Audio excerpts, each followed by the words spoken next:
In the Third Age of Middle-earth, when the War of the Ring cast its shadow over the free peoples, the skies were eerily silent. The great dragons, once fearsome lords of fire and wing, were but whispers in the tales of old. Smaug, the last of their kind known to the world, had fallen to Bard the bowman's arrow in the shadow of the lonely mountain. Yet, in the hidden corners of Middle-earth, where ancient secrets slumbered, the legacy of the dragons endured not in flame or fury, but in secrecy and sorrow. This is the tale of where the dragons were during the Lord of the Rings, a story of their retreat, their survival, and their silent vigil as the One Ring stirred once more. It is a tale of pride, loss, and the faint hope of redemption for a race that had once ruled the skies. Far to the north, beyond the grey mountains and the withered heath, where the frost clung to jagged peaks and the wind howled with the voices of forgotten ages, a cavern lay hidden. Its entrance was a mere crack in the stone, veiled by ice and shadow, but within, the air was warm, heavy with the scent of molten rock. Here dwelt Asdreneth, the last of the fire drakes, a dragon of immense age and dwindling power. Asdreneth's scales, once a blazing crimson, had dulled to a smoky garnet, cracked and scarred from battles long past. His wings, though vast, were tattered, no longer capable of bearing him across the skies. His eyes, however, burned with an undying fire, a testament to the pride and sorrow that consumed him. He was not like Smaug, driven by greed for gold or dominion over men. Asdreneth was a creature of memory, haunted by the fall of his kin. In the days of the First Age, dragons had been Morgotha's greatest weapons, forged in the pits of Angband to sow terror and destruction. Glorung, Ancalagan, and countless others had waged war against elves and men, their flames turning forests to ash and their claws rending mountains. But Morgotha's defeat had shattered their dominion. The dragons that survived fled to the wild places of the world, their numbers dwindling with each passing age. By the Third Age, only a handful remained, and Asdreneth was among the last. He lay coiled in his cavern, his breath a low rumble that shook the stalactites above. Before him was a pool of molten rock, glowing with an inner light.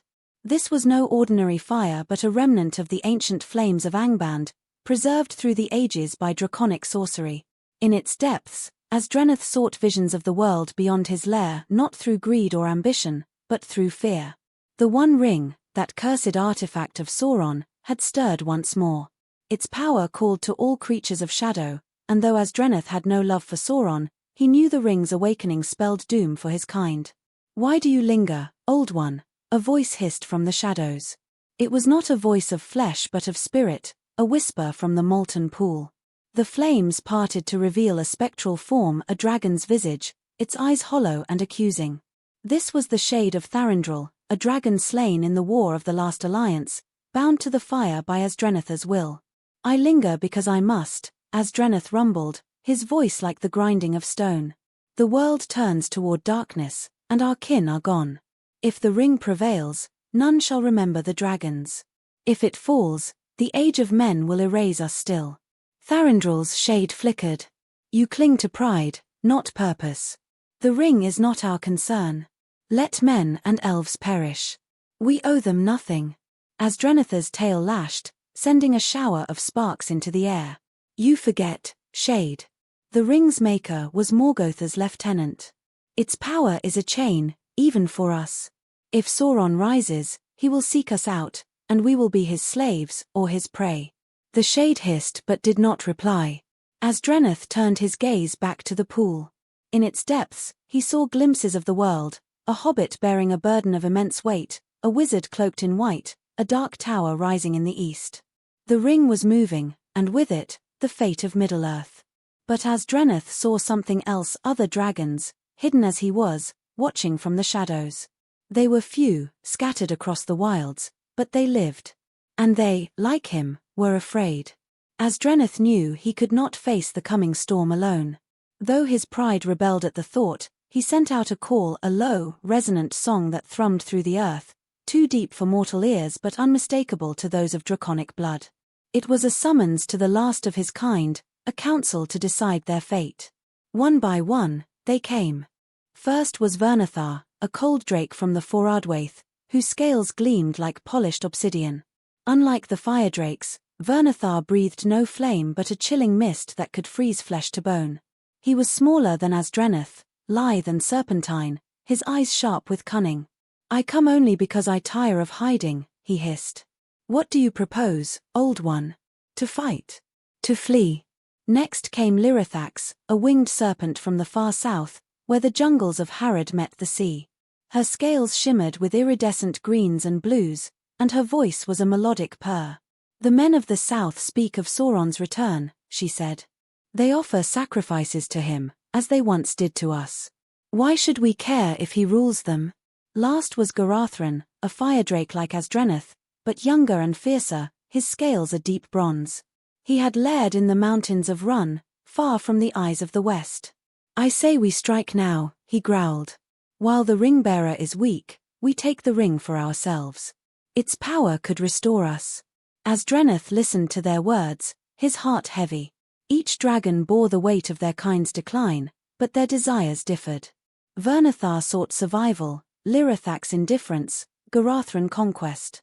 None saw the truth as he did. The ring was a poison, a law that would bind them to Sauron's will. "We cannot take the ring," Asdreneth said at last. "Its power is not ours to wield. It was forged by Sauron, and it serves him alone. To claim it would be to invite our doom." Garathron snarled, his wings flaring. "Then what? We cower here while men and elves decide our fate. I will not bow to their world." "Nor will I," Asdreneth replied. "But we must act with wisdom, not wrath. The ring must be destroyed, or Sauron will hunt us to extinction. Yet we cannot join the free peoples, they fear us, and rightly so. Our path lies in shadow, aiding from afar." Vernethar's eyes narrowed. "You speak of aiding those who slew our kin. Smaug fell to a man's arrow, and you would help them?" "Smaug fell to his own greed," Asdreneth countered. "We must be wiser. The ring-bearer, a hobbit, small and unassuming, carries the hope of Middle-earth. If he succeeds, Sauron falls, and we may yet endure. If he fails, none shall escape the Dark Lord's dominion." Lirithax tilted her head, her tongue flickering. "And how do we aid this hobbit without revealing ourselves? The world believes us gone. Let it remain so." Asdreneth nodded. "We act in secret, as we have for centuries. We guard the paths the ring-bearer treads, clear obstacles from his way, and watch for Sauron's spies. We do not fight their battles, but we ensure they have a chance to fight." The dragons fell silent, weighing his words. Garathron's tail twitched, his claws digging into the stone. "I mislike this plan, but I will follow, for now. If it fails, I will seek the ring myself." Vernethar hissed softly. "I care not for your hobbit, but I will watch. Survival is all that matters." Lirithax's eyes gleamed.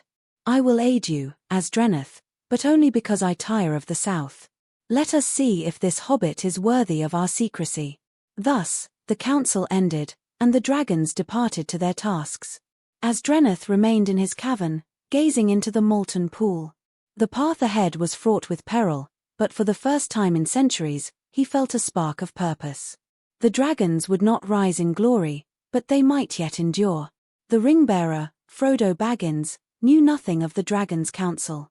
As he and his companions journeyed through the wilds, their hearts heavy with the burden of their quest, the dragons watched from afar. Their aid was subtle, unseen, yet vital. In the mines of Moria, when the Fellowship faced the Balrog, it was Vernethar who stirred the shadows. The cold drake, slipping through forgotten tunnels, unleashed a burst of his icy breath to collapse a passage, slowing the orcs that pursued the Fellowship. The act was small, unnoticed, but it gave Gandalf the time he needed to face the Balrog alone. In the forests of Lothlorien, Lirithax wove her own magic. Her serpentine form blended with the trees, and she whispered enchantments to the wind, strengthening the wards of the elven realm. When Sauron's spies, crows and bats, sought to pierce the golden wood, they found their minds clouded, their wings heavy, turning back in confusion. Garathron, ever restless, prowled the eastern borders of Rohan. When Saruman's Uruk-hai marched to capture Merry and Pippin, Garathron's presence stirred fear in their ranks. A sudden blaze of fire, attributed to lightning by the orcs, scattered their scouts, delaying their pursuit. The hobbits' escape to Fangorn was no mere chance, but Garathron cared little for their fate. His eyes were fixed on the ring, though he honored Asdrenith's command for now. Asdrenith himself remained in the north, his visions guiding the others. Through the molten pool, he saw the ring-bearer's path, the treacherous climb to Mordor, the betrayal at Cirith Ungol, the final stand at Mount Doom. Each step was fraught with danger, and Asdrenith knew their aid could only do so much. The dragons could not face Sauron's armies, nor could they confront the Nazgul. Their strength lay in secrecy, in the subtle turning of fate. Yet secrecy came at a cost. The dragons' pride chafed at their hidden role. Garathrin, in particular, grew restless. In the mountains of Run, he began to gather treasures not for greed, but for power. He dreamed of a day when dragons would rise again, ring or no ring. Asdrenith sensed his discontent through the pool and feared betrayal. As Frodo and Sam drew closer to Mordor, Garathrin's patience frayed. He had followed Asdrenith's plan, aiding the ring-bearer from afar, but his heart burned with ambition. The ring's power called to him, a siren song that promised dominion over Middle-earth. Why should dragons cower while hobbits and men shaped the world? In the shadowed peaks of Run, Garathrin met with a servant of Sauron, a sorcerer of the Easterlings, cloaked in black, who bore a palantir. The sorcerer spoke of the ring, of its power to reshape the world, and of Sauron's desire to reclaim it. "Join us," he urged. "The Dark Lord will reward those who serve him. With the ring, you could rule the skies once more." Garathrin's eyes gleamed, but he was no fool. He knew Sauron's promises were lies, that the ring would bind him as it had bound others. Yet the temptation was strong. "I serve no one," he growled. "But I will take the ring for myself." The sorcerer smiled, a cold, knowing smile. "Then find the ring-bearer. He is weak, alone. Take what is yours." Garathrin departed, his wings beating against the night sky. He flew west, toward Mordor, his heart torn between Asdrenith's caution and his own desire. He would find the ring-bearer, but he would not decide his course until he saw the ring with his own eyes. Asdrenith, watching through the pool, saw Garathrin's flight. His heart sank. "Fool," he whispered. "The ring will be your end." He sent a warning to Vernethar and Lirithax, urging them to intercept Garathrin before he reached Frodo. The dragons' alliance, fragile as it was, hung in the balance. In the ashen wastes of Mordor, Frodo and Sam struggled toward Mount Doom. The ring's weight grew heavier with each step, and Sauron's eye searched tirelessly for them. The dragon's aid continued, though its impact waned in the heart of the enemy's domain. Lirithax, ever subtle, wove illusions to cloak the hobbit's path. When orcs patrolled the plains of Gorgoroth, they saw only barren rock, their minds clouded by her enchantments. Vernethar, lurking in the mountains, froze the springs that fed Sauron's forges, slowing the production of weapons and armor. These acts were small, but they bought the hobbits precious time. Garathrin, however, drew closer. His bronze scales glinted in the moonlight as he soared over the Ephel-Duath, his eyes fixed on the faint glow of the ring. He could sense its power, a beacon in the darkness. But as he neared Cirith Ungol, Vernethar confronted him. "Turn back, Garathrin," the cold drake hissed, his breath icing the stones. "The ring is not yours to claim." Garathrin roared, his flames licking the air. "Stand aside, or I will burn you to ash." The two dragons clashed, claw against claw, fire against frost. Their battle was brief but fierce, shaking the mountains. Vernethar, smaller and swifter, evaded Garathrin's flames, but he could not match the firedrake's strength. At last, Garathrin struck him down, leaving Vernethar wounded and broken. Yet the battle had not gone unnoticed. The Nazgul, drawn by the commotion, descended on their fell beasts. Garathrin, weakened from the fight, was no match for their terror. He fled, his dreams of the ring shattered, pursued by the shrieks of the ringwraiths. Asdrenith, watching from afar, grieved for Vernethar's fall. But he knew the hobbits were close to their goal. He turned his gaze to the pool, whispering a final prayer to the flames, "Let them succeed, or all is lost." In the heart of Mount Doom, Frodo faltered. The ring's power overwhelmed him, and he claimed it for himself. But Gollum, driven by his own obsession, wrested the ring from him, only to fall into the fire. The ring was destroyed, and Sauron's power crumbled. The dragons felt the moment of its destruction. Lirithax, coiled in the south, sensed the lifting of a great weight, as if the air itself had grown lighter. Vernathar, recovering in the mountains, hissed in relief, though his wounds would never fully heal. Garathron, hiding in the east, roared in fury, his ambitions reduced to ash. Asdreneth, in his cavern, closed his eyes. The pool of molten rock dimmed, its visions fading. "It is done," he murmured. "The ring is gone, and we are free, for now." But freedom came at a cost. The age of men had begun, and the dragon's time was ending. They could not return to the world, for their presence would spark fear and war. They would remain in the shadows, guarding their secrets, until the last of their kind faded into legend. Years passed, and Middle-earth changed. The hobbits returned to the Shire, the elves sailed to the west, and men built their kingdoms. The dragons retreated further into the wilds, their lairs hidden from prying eyes.